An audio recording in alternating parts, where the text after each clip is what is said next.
창세기 29장. 야곱이 외삼촌 라반의 집에서 두 딸 레아와 라헬 중에 라헬을 끔찍히 사랑하므로 7년 동안 결혼의 대가로 섬기기로 하고 7년을 섬깁니다. 얼마나 사랑했든지 그 7년이 수일같이 지났다고 하는 고백입니다. 우리 20절 말씀을 우리 함께 읽습니다. 야곱이 라헬을 위하여 7년 동안 라반을 섬겼으나 그를 사랑하는 까닭에 7년을 며칠같이 여겼더라. 아멘. 나이가 드신 분들이 종종 그런 이야기를 합니다. 세월이 참 빠르다. 그런데 좀 젊은 사람들은 세월이 잘 안 간다고 생각합니다. 똑같은 시간인데 나이에 따라서 시간의 흐름의 느낌이 다른 것처럼 오늘 야곱이 라헬을 얼마나 사랑했으면 7년이라고 하는 그 시간이 순식간에 지나갔다고 하는 고백입니다. 오늘 창세기 29장이라고 하는 이 무대에 중요한 세 사람이 등장합니다. 남자 주인공 야곱, 또 여자 주인공 라헬, 라헬의 언니가 되는 레아는 그들에게 있어서는 주인공이 아닙니다. 어떻게 보면 그저 무대의 주인공을 돕는 조연 정도의 역할을 감당하고 있습니다. 그렇기 때문에 많은 설교자들이 이 야곱과 라헬의 관계에 주목합니다. 그런데 저는 오늘 이 레아라고 하는 이 레아에 한번 관심을 가져보고자 합니다.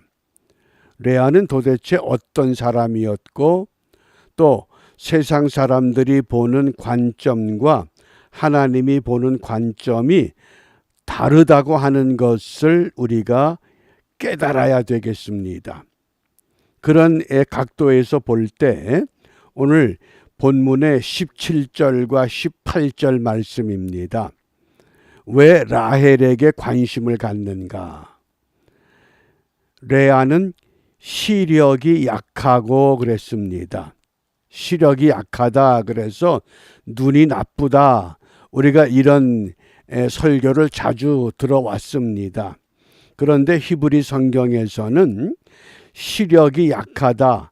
에네 라코트 그래서 이 에네는 시력이고 라코트는 약하다라고 하는 것을 번역한 단어인데 약하다는 것이 아니라 히브리 사람들의 관점으로는 총기가 부족하다 그런 뜻입니다. 그러니까 눈을 보면 눈이 빛나지를 않고 눈동자가 흐리다 그런 뜻입니다. 그것을 레아는 시력이 약하고 이것을 현대인의 성경에서는 레아는 생기가 없다. 눈에 생기가 없었다. 또 공동 번역에서는 부드럽다 이렇게 번역했습니다. 아마 현대인의 성경이 원문에 가장 가까운 번역인 줄 압니다. 시력이 약하다고 하는 것은 눈에 생기가 없는, 우리가 그런 눈을 볼 수 있잖아요. 그냥 개심치레 해가지고 생기가 없고 그저 졸린 눈 같은. 그러니까 레아는 벌써 외형적으로 이 눈빛에 의해서 사람들의 관심을 얻지를 못하고 있었다는 것을 오늘 우리에게 말씀합니다. 반면에 라헬은 곱고 아리따우니 야곱이 라헬을 더 사랑하므로. 어떠세요? 레아와 라헬이 둘이 있다 그러면 대부분 사람들이 라헬을 사랑하지 레아를 좋아할 리가 없다는 겁니다. 그러니까 야곱도 대답하되 내가 외삼촌의 작은 딸 라헬을 위하여 외삼촌에게 7년을 섬기리이다. 이 당시 결혼하기 위해서는 신부댁에 지참금을 지불해야 되는데 야곱이 급하게 집을 떠나는 바람에 가진 것이 없습니다. 그러니까 그 대가로 7년 동안 지참금을 지불하는 마음으로 라헬을 위해서 7년을 섬기겠다. 열심히 섬겼습니다.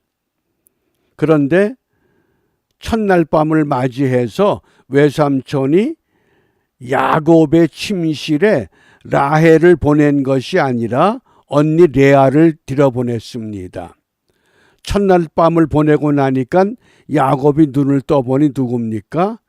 그토록 사랑하던 라헬이 아니라 레아라고 하는 겁니다. 그러니까 야곱이 외삼촌에게 외삼촌이 나를 속이시면 어찌미니까. 야곱이 아버지를 속이고 에서 형을 속일 때는 느끼지 못하고 깨닫지 못했던 것을 외삼촌 집에서 깨닫게 되는 겁니다. 내가 나를 깨닫는데 야곱이 외삼촌의 집에서 무려 20년의 세월이 걸렸습니다. 어떻습니까? 우리가 하나님 앞에서 내가 어떤 존재인가를 정확히 깨닫는 과정이 있어야 됩니다. 그 과정이 없이는 여전히 야곱과 같은 삶을 살아갈 수밖에 없다고 하는 것을 오늘 우리에게 말씀합니다. 그러니까 모든 사람들이 좋아하고 사랑할 만한 라헬인데 하나님은 오히려 라헬보다 레아에게 더 관심이 있다고 하는 것을 오늘 우리가 기억해야 합니다. 바꿔 말하면 우리가 세상을 살아갈 때에 이 경쟁의 대열에서 라헬과 같이 어떤 우수한 조건 갖추지 못했다고 실망하거나 낙심할 것이 아니라 레아 같을지라도 하나님은 레아를 더 관심을 갖고 하나님 편에 세워주셨다고 하는 것. 우리가 이것을 오늘 말씀에서 찾아야 합니다. 그럼 하나님이 어떻게 레아를 돌보아 주셨는가?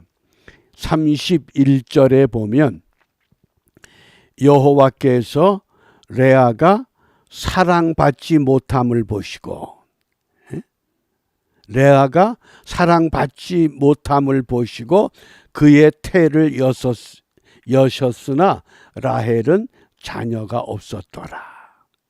야곱의 끔찍한 사랑을 받는 라헬은 자식이 없고 오히려 레아에게는 하나님이 태를 열어주셨습니다.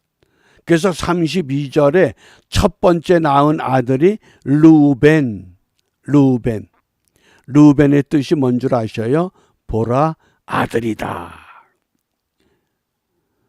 네가 남편의 사랑은 받을지 모르지만은 자식을 못 낳지 나는 하나님이 나를 사랑하셔서 이렇게 아들을 주셨어. 루벤 이렇게 부른 겁니다. 그리고 또 두 번째 아들을 주십니다. 33절에 둘째 아들이 시므온. 시므온은 뭡니까? 듣는다. 하나님이 내 고통과 내 억울함과 내 모든 형편과 사정을 다 들어주신다. 그래서 둘째 아들을 낳고 시므온이다. 그리고 34절에 셋째 아들을 또 낳습니다. 그 셋째 아들이 레위입니다. 레위 지파의 그 조상 레위라고 하는 그 이름의 뜻은 가깝다, 친하다 그런 뜻입니다. 사람하고는 가깝지 않아도 하나님하고는 가깝다. 그리고 또 네 번째 아들을 낳는데 그 네 번째 아들이 누구예요? 유다입니다. 유다. 유다라고 하는 이름은 찬송한다 그런 뜻입니다. 하나님만 찬송하겠다. 그리고는 이 레아의 이제 태가 닫힙니다. 루벤, 시므온, 레위, 유다. 그런데 성경을 계속 읽어가다 보면 어떤 일이 이루어지느냐. 라헬은 길가에서 죽습니다. 반면에 레아는 조상의 묘에 안장됩니다. 그렇게 사랑을 받은 라헬이지만은 그는 여행 도중에 길가에서 그만 아이를 낳다가 죽고 말았습니다. 그런데 레아는 조상의 묘에 안장되는 놀라운 은총을 입습니다. 잠깐 사람의 사랑을 받고 사람에게 존귀함을 받는 것이 중요한가 아니면 하나님께로부터 인정받는 것이 중요한가? 오늘 그것을 말씀합니다.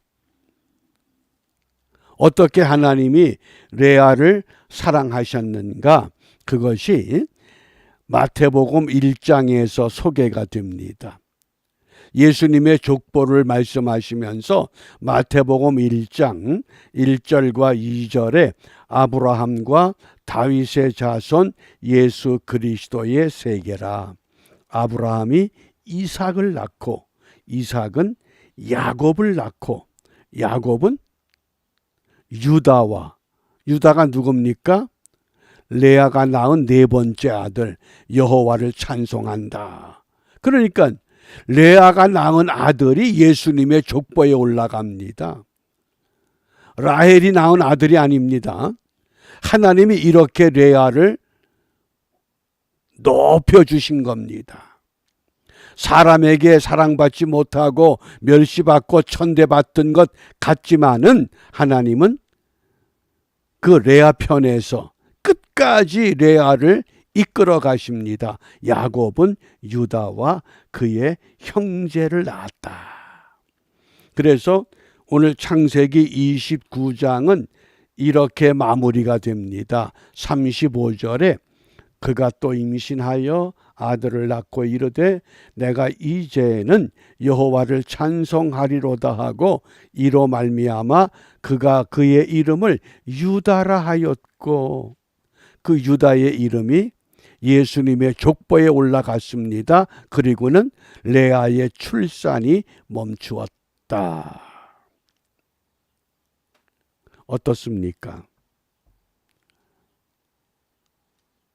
나라고 하는 인생이 사람들 앞에 하나님 앞에 내세울 것 아무것도 없을지라도 우리는 하나님께로부터 인정받을 수 있는 믿음을 회복해야 합니다. 그 믿음만 있다고 하면 이 땅의 삶은 잠깐이지만은 하나님이 인정하는 삶은 오늘 이 레아처럼 그의 마지막에 안장되는 모습, 또 그가 낳은 아들을 통해서 메시아의 족보에 올라갈 수 있는 은혜, 이 놀라운 은혜를 누릴 수 있다고 하는 것을 말씀합니다. 그러면 우리가 이 아침 시간에 무엇을 기도하겠는가? 갈라디아서 1장 10절입니다. 이제 내가 사람들에게 좋게 하랴 하나님께 좋게 하랴 사람들에게 기쁨을 구하랴 내가 지금까지 사람의 기쁨을 구하는 것이었다면 그리스도의 종이 아니니라. 어떻습니까? 사람들에게 좋게 하랴 하나님께 좋게 하랴. 오직 한 가지, 우리는 하나님께 인정받는 믿음으로 무장해야 합니다. 다시 한번, 과연 나는 하나님께 인정받는 믿음으로 살아가고 있는가? 그 믿음을 대표할 수 있는 것이 기도입니다. 어떤 기도 하십니까? 누가복음 18장에 보면 예루살렘 성전에서 예수님께서 기도하는 두 사람의 모습을 지켜보셨습니다. 한 사람은 그 유명한 바리새인입니다. 또 한 사람은 세리였습니다. 그 유명한 바리새인의 기도가 어떻습니까? 하나님이여, 나는 다른 사람들 곧 토색과 불의와 간음하는 자들과 같지 아니하고 이 세리와도 같지 아니함을 감사합니다. 나는 일해에 2번씩 금식하고 또 소득의 11조도 드립니다. 그러곤 두 손을 들고 하늘을 우러러 보면서 정말 모든 사람들이 부러워할 정도의 유창한 기도를 합니다. 그런데 세리는 멀리 서서 감히 하늘을 우러러 눈을 들어 보지도 못하고 그냥 가슴을 치면서 이렇게 고백합니다. 하나님이여, 불쌍히 여기옵소서. 나는 죄인이로소이다. 하나님이여, 불쌍히 여기옵소서. 나는 죄인이로소이다. 이 세리의 기도를 우리가 쉬운 말로 예수님의 기도라고 합니다. 예수님이 했던 기도가 아니라 예수님이 인정한 기도다, 그 뜻입니다. 정말 우리가 수없는 기도하는데, 신앙생활은 기도생활인데 정말 내 기도가 우리 예수님이 인정할 만한 기도인가? 아니면 바리새인과 같은 기도생활인가? 오늘 이 레아라고 하는 이 여성, 알력이 좋지 못하지만은 야곱의 사랑을 받지 못했지만은 그러나 하나님이 존귀하게 보신, 왜? 그에게 하나님이 인정할 만한 믿음이 있었기 때문인 줄 압니다. 그렇다고 하면 우리도 내세울 것 아무것도 없다 할지라도 하나님께 인정받는 믿음의 기도, 하나님이여 불쌍히 여기옵소서. 나는 죄인이로소이다. 정말 이런 진솔한 기도가 우리의 중심에서 고백되어질 때 그 기도와 더불어서 우리가 하나님께서 이끌어 주시고 하나님이 높여주시는 그 은혜의 넓은 경지를 우리가 함께 누리는 은총의 삶을 결단하고 그 일에 전진하는 복된 하루가 이루어질 수 있기를 바랍니다. 기도하겠습니다. 은혜가 풍성하신 하나님, 저희들을 사랑하셔서 하나님의 자녀로 불러주셨습니다. 우리를 위해 생명을 주신 하나님 앞에 우리가 무엇을 드린다고, 무엇을 바친다고, 무엇을 한다고 내세울 것 없는 세리와 같은 저희들입니다. 다만 우리의 입을 열어 하나님이여 불쌍히 여겨 주시옵소서. 나는 죄인이로소이다. 이 고백밖엔 드릴 것이 없사온즉 저희들을 다시 한번 긍휼히 여겨 주시고 하나님 편에 세우시사 하나님의 도구로만 쓰임받는 은혜를 누리게 하여 주시옵소서. 이러한 은혜를 사모하며 주님이 가르쳐 주신 기도로 함께 기도합니다. 하늘에 계신 우리 아버지, 아버지의 이름을 거룩하게 하시며 아버지의 나라가 오게 하시며 아버지의 뜻이 하늘에서와 같이 땅에서도 이루어지게 하소서.